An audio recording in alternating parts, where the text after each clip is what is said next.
Математика пәні сабақтың тақырыбы көбейтудің ауыстырымдылық қасиеті 74-ші сабақ. Бүгінгі сабақта көбейтудің ауыстырымдылық қасиетін білетін боласың. Берілген кестені қарайық. Кестеде неше баған және неше жол бар? Санайық. Баған 1, 2, 3, 4, 5. 5 баған және 1, 2, 3, 3 жол. Яғни оқушылар, біз 5-ті 3-ке көбейтеміз. Мәні болады 15. Келесі,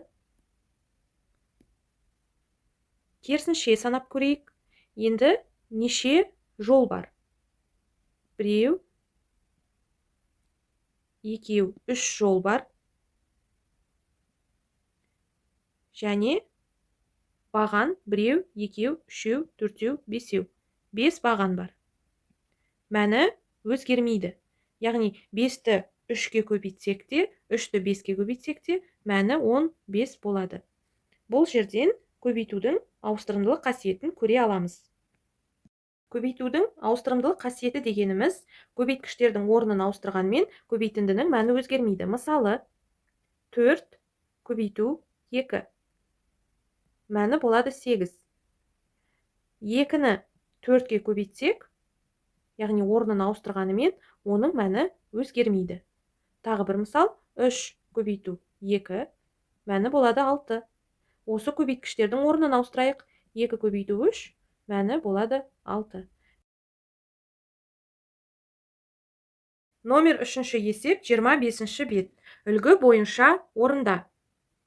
Қарайық. 20 көбейту 2. Яғни 20 көбейту 2 дегеніміз 20-ға 20-ны қосамыз. Яғни 20-ны 2 рет қосамыз, мәні болады 40. Астыңғы жағында 2 көбейту 20. Яғни жаңағы көбейтудің ауыстырымдылық қасиетін пайдаландық.